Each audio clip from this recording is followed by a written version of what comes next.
नमस्कार साथियों, आप सभी का स्वागत है हमारे यूट्यूब चैनल श्री दुर्गा तंत्र भाई दास जी। अभी थंबनेल आप सभी जो पढ़ ही लिए होंगे, तंत्र साधना, सबसे शक्तिशाली तंत्र साधना। तो ये थोड़ा सा लॉन्ग वीडियो जा सकता है या तो शॉर्ट भी हो सकता है, क्योंकि जब हम बोलने जाते हैं तो हम क्लियर कट थोड़ा सा समझाएंगे। वीडियो को पूरा क्लियरली देखिए। अगर देखने की समय है तभी जाके देखिए, अगर समय नहीं है तब मत देखिएगा, क्योंकि जब तक आप इस वीडियो को पूरा नहीं देखिएगा तब तक आपको समझ में कुछ भी नहीं आएगा। ठीक है, तो हम वीडियो को शुरुआत करते हैं कि तंत्र साधना। तंत्र साधना इसलिए लिखा गया थंबनेल में कि सबसे शक्तिशाली तंत्र साधना क्या है। देखिए, तंत्र साधना का मतलब यहाँ पर इसलिए हम ऐसे लिखे हैं और इसकी शक्तिशाली साधनाओं के विषय में बताऊंगा, क्योंकि जो तांत्रिक होता है, जो तंत्र मंत्र यंत्र के अधिकारी है, जो तंत्र की साधनाओं में जाता है, जो तांत्रिक होता है, यानी मार्ग सबका एक ही होता है। जो आध्यात्मिक लाइन में है उसका भी मार्ग परमेश्वर के ही पास जाना, और तंत्र साधनाओं के अनुसार भी परमेश्वर के पास ही जाना है।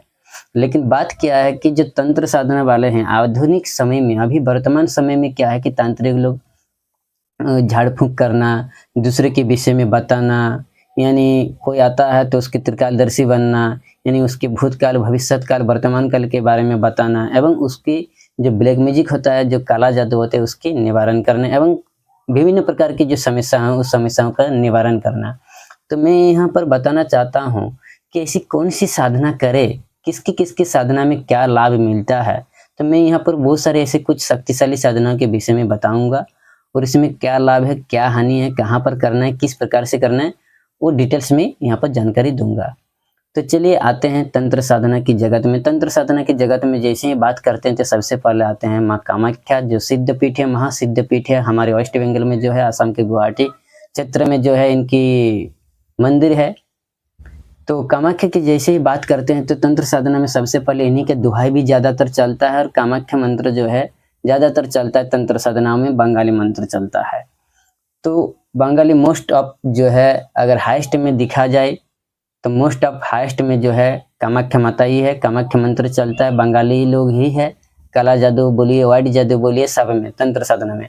बाकी इसके पश्चात जितने भी मंत्र जो आता है सब जो है थोड़ा सा, मतलब तंत्र की जो शुरुआत होता है, तंत्र की जो आगम होता है, वही माँ कामाख्या की वहीं से जो है आगम होता है। तो सबसे पहले आते हैं, मैं कामाख्या साधना के विषय में ही बताऊंगा। माँ कामाख्या की साधना जो है बहुत कठिन है, उतना शीघ्रता से नहीं होता है, उनकी प्रत्यक्षीकरण नहीं होता। प्रत्यक्षीकरण करने के लिए आज साधक लोग का जो है मतलब जिंदगी बीत जाता है तभी जाके प्रत्यक्षीकरण होता है, लेकिन प्रत्यक्षीकरण की कोई संभावना नहीं होता है। ठीक ना, उनकी जो है आविर्भाव होगा, उनका सपने में देखना, ध्यान योग में देखना। आपको तंत्र साधना जिस समय कीजिएगा, उनकी साधना जिस समय कीजिएगा उस समय उनका कान में आवाज सुनना, मतलब भ्रमित होना, इस टाइप के। लेकिन प्रत्यक्षीकरण की संभावना अभी तक हम इसकी कोई साधक ने ऐसा कुछ बोला भी नहीं है। बहुत सारे ऐसे साधकों के साथ बातचीत हुआ है लेकिन किसी ने नहीं ऐसा बोला है। लेकिन हाँ, उनकी जो मंत्र है, मंत्र की सिद्धि हो जाती है। जैसे उनकी साधना कीजिएगा तो जिस मंत्र के आपने जप कीजिएगा वो मंत्र आपका सिद्धि हो जाएगा और वो आपका आविर्भाव हो जाएगा। उसके पश्चात अगर आप कुछ भी काम कीजिएगा तो काम आपका अति शीघ्र जो है होने लगेगा। तो उनकी साधना किस प्रकार से किया जाता है? क्या एक गृहस्थी व्यक्ति उनकी साधना कर सकते हैं? हाँ, माँ कामाख्या की साधना जो है गृहस्थी व्यक्ति भी कर सकते हैं, अघोर व्यक्ति भी कर सकते हैं। ठीक ना, ये इनकी गृहस्थी विद्या ही है, इसलिए गृहस्थी वाले लोग जो है इनकी साधना कर सकते हैं। लेकिन साधना के समय में आपको अकेलापन बिताना है। घर में भी कर सकते हैं, अगर अलग कमरे में कर सकते हैं। इनकी अगर मोस्ट इम्पोर्टेंट साधना माँ कामाख्या की अगर करना चाहते हैं, उनकी अगर कृपा प्राप्त करना चाहते हैं तो सबसे पहले आपको क्या करना पड़ेगा, माँ कामाख्या के मंदिर जाइए, वहाँ की सिद्धपीठ से कुछ लाइए तो अति शीघ्र जो है साधना कर सकते हैं। ध्यान रहे, माँ कामाख्या की साधना जो है बिना गुरु के, बिना पारंगत जो है आपको सजेस्ट करने वाला जब तक नहीं होगा उनके बगैर मत कीजिएगा, नहीं तो इससे आपको ले भी डूबेगा। ये एक सात्विक मतलब जो है सात्विक साधनाओं की ओर है। कोई नेगेटिव देवता नहीं है, कोई भूत प्रेत नहीं है, ये मतलब महादेवी की है, एक प्रकार की आदि शक्ति का ही साधना है। उसके बाद आते हैं काली साधना। ठीक ना, तंत्र साधना में जो है काली साधना की, बिना काली साधना किए तंत्र की अगर जहाँ बात आते हैं तो काली, महाकाली, महासरस्वती, महालक्ष्मी, इस तीनों को मिला के ही तांत्रिक की जो है उत्पत्ति होता है, तांत्रिक की जो है उत्पन्न हुआ है। बिना शक्ति का तांत्रिक नहीं, क्योंकि तांत्रिक की बात जहाँ आता है शक्ति के बात आता है। तो जहाँ शक्ति के बात आता है वहाँ महाकाली, महासरस्वती, महादुर्गे, ठीक ना, महालक्ष्मी यहाँ पर आता है। तो काली की साधना के बगैर आप कोई भी साधना जो है कर लीजिए, आपका सक्सेस नहीं होगा, सफलता प्राप्त नहीं होगा, एक कुशल तांत्रिक आप नहीं बन सकते हैं। क्योंकि तंत्र के जगत में चलने वाला जो है काली ही है, इसलिए काली साधना सबसे पहले कीजिए। पहले आपका मार्ग अलग अलग हो सकता है, जैसे वामाचार पद्धति, दक्षिण मार्ग पद्धति, अलग अलग मार्ग हो सकता है, लेकिन जो है काली आपका वही है, काली साधना सबसे पहले मोस्ट है। उसके बाद आते हैं कि काली के साथ चलने वाला, क्योंकि एक राष्ट्रपति के जैसा जो है ये माँ काली है, आपका हर काम जो है माता काली नहीं करेगा, उसके सैनिकगण, उनके साथ चलने वाला जैसे भैरव लोग है, वही लोग आपका काम करेगा। इसलिए अगर काली साधना कर ली तो साथ साथ में आपको भैरव जी की भी साधना करना चाहिए। भैरव जैसे बहुत प्रकार के भैरव है, अष्ट भैरव है, जैसे महाभैरव, काल भैरव, रुद्र भैरव, बटुक भैरव, चंड भैरव, शरण आकर्षण भैरव, आप कोई भी भैरव की कर लीजिए। लेकिन तंत्र जगत में ज्यादातर आपका काल भैरव काम आता है। अगर दुखियारियों के लिए जो है एक गृहस्थ जीवी अगर है तो आपका बटुक भैरव काम आएगा, शरण आकर्षण भैरव काम आएगा। आपद उद्धारक के लिए जो मतलब भैरव जी की आप स्तुति वगैरह कर सकते हैं। लेकिन अगर साधना की बात करते हैं तो साधना में जो है काल भैरव की ही साधना कीजिए, क्रोध भैरव की साधना कीजिए, ये उग्रता पूर्वक साधना है। लेकिन बटुक भैरव की अगर साधना करते हैं तो एक गृहस्थी जीवी के लिए है, साम्य रूप में है। लेकिन अगर काल भैरव की साधना करते हैं तो काल भैरव और क्रोध भैरव एक ही मतलब पारंगत रूप है, ठीक ना। यहाँ पर बहुत सारे ऐसे बोलता है कि काल भैरव और क्रोध भैरव की जो है डिफरेंट है, लेकिन मैं जब तक जहां तक समझ पाता हूँ ये कोई डिफरेंट नहीं है। काल भैरव और क्रोध भैरव एक ही है, ठीक है, क्योंकि काल भैरव ही क्रोध भैरव है, मैं जहां तक समझता हूँ। तो उनकी साधना करना चाहिए, ताकि क्या है कि अगर भैरव के बगैर जो है, क्योंकि ये जीवंत रूप से जो है अति शीघ्र रूप से चलने वाला जो है भैरव है, अति शीघ्र रूप से आपका कार्यकारी करने वाला भैरव जी है। इनकी साधना जो है थोड़ा सा सरलता में है, लेकिन काली साधना, कामाख्या साधना जो है अति कठिन है। इनका प्रत्यक्षीकरण नहीं होता है, लेकिन भैरव जी के जो है आपका प्रत्यक्षीकरण होता है, आपको साक्षात भी दर्शन होगा और आपका आविर्भाव भी होगा। इनकी साधना जो है आप कि बोलते रहे मार्ग आपका कोई भी हो सकता है, वामाचार मार्ग आप तामसिक प्रकार से आपका कोई भी गुण से कर सकते हैं, तामसिक गुण, राजसिक गुण एवं सात्विक गुण, आप कोई से भी गुण से कर सकते हैं। लेकिन अधिकतर क्या होता है कि पता नहीं, ये मैं अनभिज्ञ हूँ, जानता नहीं हूँ क्यों ऐसा होता है, क्योंकि बलि ही माता को जो है ज्यादातर भेंट है। हर एक मतलब सिद्धपीठ जगह में देखे हैं कि बलि की प्रथा अभी भी चल रहा है और पहले से चलता हुआ आ रहा है। लेकिन ये पता नहीं, आप सभी कमेंट कीजिएगा कि ऐसा क्यों होता है। और मैं भी इसकी जो है आशा करता हूँ, जानने के इच्छुक हूँ, और मैं भी इसमें रिसर्च कर रहा हूँ कि जब बलि देता है तो बलि से खुश होता है देवी और उनकी मनोकामनाओं को पूर्ति करता है। लेकिन वही चीज जो कोई अगर एक से सात्विक व्यक्ति है जो बलि नहीं देता है तो उसके मनोकामनाओं को पूर्ति करने में लेट लगता है। बोला जाता है कि जहाँ बलि दिया जाता है वहां पर माता अत्यधिक खुश होता है और उनकी मनोकामना को पूर्ति करता है। अधिकतर जैसे हम हमारे इस क्षेत्र में है, 1-2 रोज पहले ही हम छिन्नमस्ती के गए थे, वहां पर जो है बलि की प्रथा, भेड़ बकरा की बलि दिया जा रहा है। तो जहाँ बलि की प्रथा की बात करते हैं तो ऐसा क्यों होता है मेरे मन में कि एक नौजवान को एक बलि क्यों दिया जाता है और उससे क्या माता खुश होता है। तो इस विषय में थोड़ा सा आप लोग भी कमेंट कीजिएगा क्योंकि ऐसा क्यों है, और इसके रिसर्च करें कि वाकई में मतलब ये जरूरत है कि बलि की प्रथा क्यों चल रहा है और बलि क्यों दिया जाता है। क्योंकि अधिकतर इसमें लोग जो है बोलेगा कि नहीं बलि, बहुत कोई बोलेगा कि नहीं बलि नहीं देना चाहिए, इससे माता खुश नहीं होता। अगर माता खुश नहीं होता है तो बलि देने वाला लोग का अत्यधिक मात्रा से मतलब ऐसा क्यों चल रहा है कि उन लोग की मनोकामना पूर्ण होता है और बिना जो बलि देता है, हालांकि उन लोग का भी होता है, ऐसा नहीं कि उन लोग का नहीं होता, लेकिन अत्यधिक बलि क्यों दिया जा रहा है। तो सच में इसका कोई होगा, जब मैं हो सकता है अनभिज्ञ हूँ, क्योंकि सच में हो सकता है कि देवी लोग जो है मांसाहारी है इसीलिए इसका बलि दिया जा रहा है। तो आप इस पद्धति से भी जो है अपना सकते हैं, कोई भी, जैसे काली को भी बोली दे के, जैसे बकरा का बोली देना, शमशानी पद्धति से पूजा पाठ करना, दारू देना, इस प्रकार से भी आप उनकी साधना कर सकते हैं। और एक सात्विक रूप से भी साधना कर सकते हैं।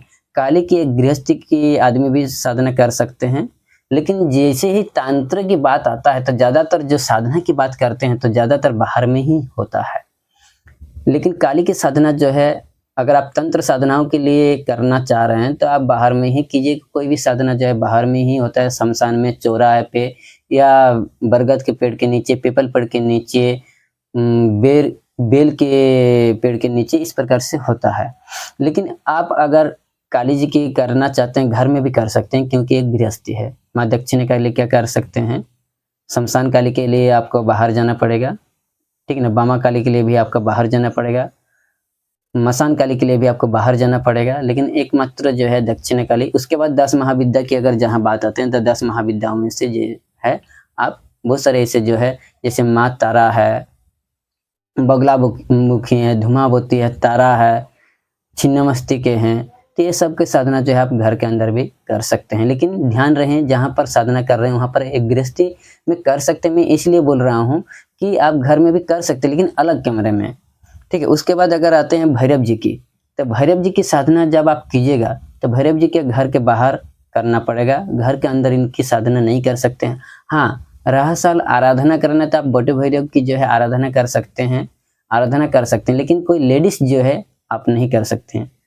कोई अगर महिला इनकी साधना करना चाहते हैं तो आप नहीं कर सकते हैं, क्योंकि भैरव जी की साधना जो है एक लेडीज के लिए शोभा नहीं देता, आप नहीं कर सकते हैं मेरे विचारधारा में से। क्योंकि हम ऐसे बहुत सारे ऐसे साधिका लोगों को करने के लिए बोले थे, लेकिन उन लोग को जो है थोड़ा सा दिक्कत होता है, तो इसलिए भैरव जी की जो है आप नहीं कीजिएगा तो अच्छा होगा, ठीक ना।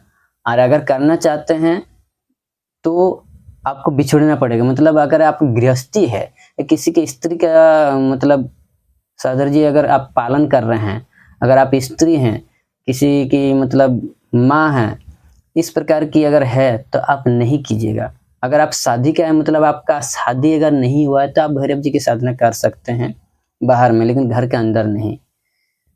अगर आप साधक है तो भैरव जी की साधना कर सकते हैं घर के अंदर भी।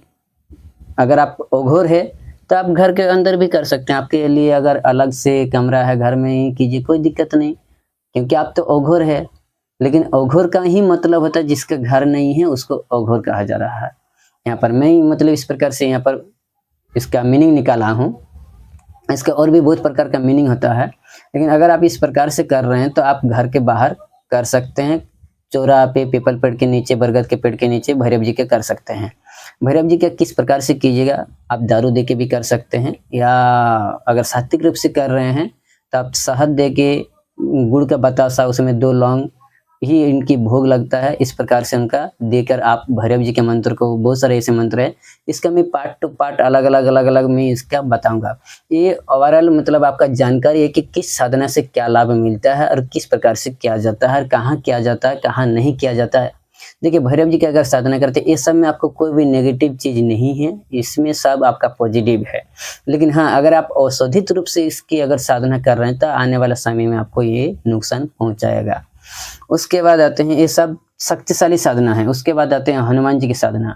हनुमान जी की साधना घर के अंदर नहीं कर सकते, घर के बाहर ही करना पड़ेगा। आराधना आप घर के अंदर कर सकते हैं, लेकिन आपको घर के बाहर जो है हनुमान जी की साधना कर सकते हैं।